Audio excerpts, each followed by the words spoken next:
What's going on? This is your man John Fortune, your host of the Frustrated Fan Sports Show, and today we're going to talk about the preseason game number 2 for the Commanders and some things that I felt need to be talked about. First, let's talk about it. Let's talk about number 1, Sam Howell getting as much work as he did. He needed that work. I was glad to see that he was in for that long. He really did need that work because he needs the reps to even become close to successful when it comes to the NFL, because right now the games are slow. Like, everybody's not playing NFL speed right now. And for him, he's going to need a lot of the reps so he can get comfortable with these plays, these play calls, and where to go. So once the game speeds up, he's not going to have a lot of time to kick, tap dance around and stuff like that. He's going to have to make a decision and go. In this game, we saw him hold the ball, which has been one of his biggest problems since he's gotten into the league. And like I told y'all before, this is a part of him needing to bake a little bit prior to him getting on the field. Another thing, he had this issue back in college where he does this little tap dance thing in the back when the pass is kind of easy for him to do. He needs to find a way to stop that, because that right there is going to get him in more trouble than he thinks. Because when he does the little foot tap thing, he's always off and always inaccurate. So he's going to have to find a way to stop that little toe tapping thing that he does when he feels that the pass is easy. So he has to find a way to fix that. But all in all, I was glad to see he got so much work. He needs the reps, people. So with that, very good game planning when it came to getting Sam Howell the reps. He definitely 100% needed it. 2, wasn't as happy to see our starters against Baltimore's backups and their backups. But again, I understood the reps. I did not need our special guys to actually go out there and get as many reps. Terry had some type of little toe injury. We're going to have to sit him for a while because he's going to have to recover from that toe. We don't need that to be a lingering injury during the season, because understand this, as much as we love Terry and as much as we appreciate all the things that Terry do, we cannot have him go through a season where he has a lingering injury, because understand this, the way that the success of this team does hinder a whole hell of a lot on Terry McLaurin being actually on the field and healthy. Again, you cannot play around with a guy like that. He is our number 1 guy. And I understand Jahan Dotson and everybody likes Jahan Dotson, but you can tell that this offense that Eric Bieniemy did in fact build this offense to cater more to Terry McLaurin, and I like that. So again, did not need to see Terry the whole 2 quarters, but the fact that we did and the fact that he had a little injury, that's a worrisome thing. But we need to let him sit, let him rest, let him recover. Don't have him do anything. Let that toe heal, because we do not need him to have that we do not need that to be a lingering injury during the season. Next is our backup off defense. Our first team defense didn't do as well in the Cleveland game, and now you're talking about our backups, and our backups didn't look too good in this game either. This is something to be concerned about as well, because you're talking about if we were to experience any injuries on that defensive side of the ball, we're out of luck. Because again, here we are again, where we got players on the team, but there's a concern about how good these players are, especially the ones in the backup roles. there's no way that you're telling me that so many guys are missing tackles. So many guys are missing tackles. So many guys are out of the play. So many guys are not paying attention. Again, even though this is like more vanilla stuff, or it might be some slight game planning, but the fact that these guys are out of position so often, that worries me. Especially in the season when we need the defense to step up. And again, injuries happen. Hopefully we don't experience any injuries to our main guys, because if we do, we're out of luck on the back end, because again, it just looks like the talent, the backups and the backups, just the talent is not there. And I'm really surprised that they had that level of showing. So in 2 preseason games, our starting defense was getting yardage put on them, and then our backups got a lot of yardage put up on them. So again, like I said, it's a cause for concern. The offensive line didn't look that bad. It was a different line because Charles Leno wasn't in there. It was Cornelius Lucas. But we know Cornelius Lucas has been one of those guys that's a steady player.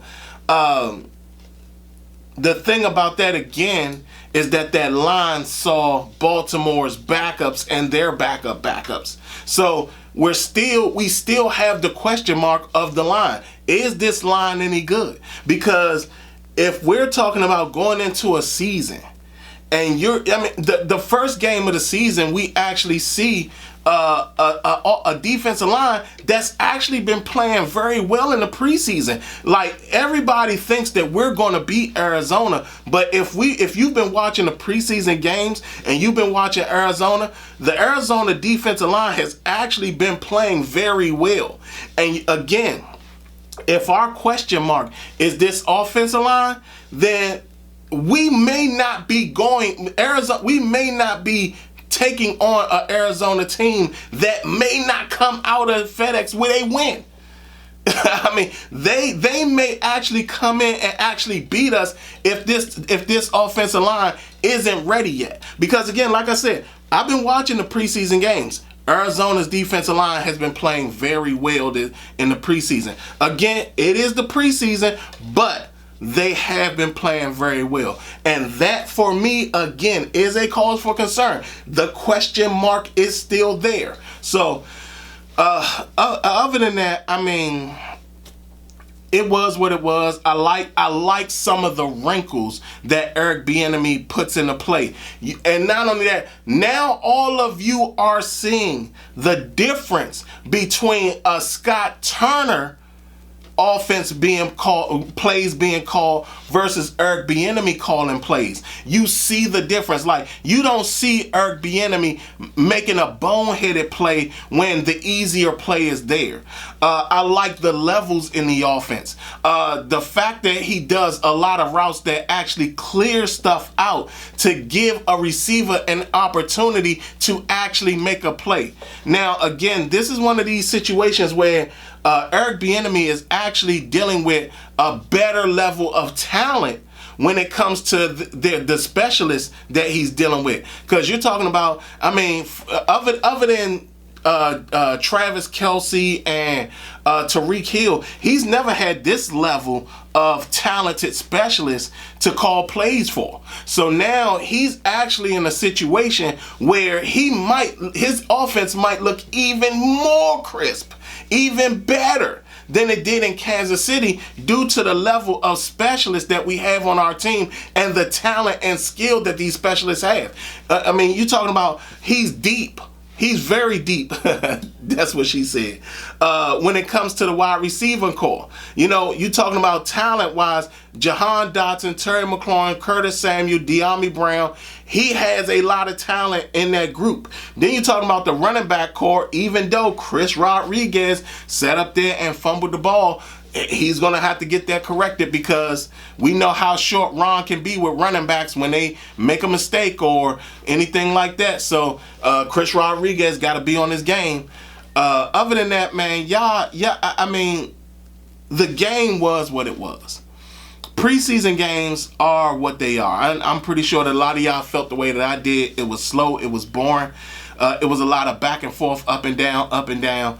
But even with that being said, we did get to see Eric Bieniemy's offense operate a little bit better. We saw him open it up. We saw him call plays that were right on the mark. We saw Sam Howell be off on some of the plays. We saw how Dyami Brown has adjusted to it. Not only that, and this is something that I've been preaching for the longest about. When you draft a quarterback, you draft his number one target or a target he's familiar with.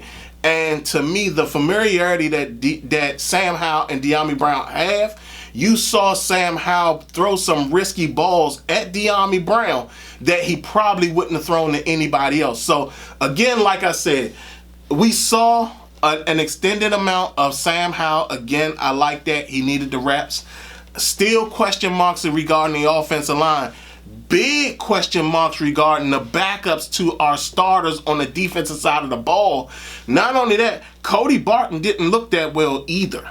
Like, everybody's been talking about Cody Barton, but he doesn't look that good in this defense. I mean, there were times where he was playing behind the play or he was late getting to the play. So I'm not certain that he's going to work out for us either, but we'll find out once the season rolls around. We have one more preseason game to go. I think it's against Cincinnati. I think it's Cincinnati is the last game.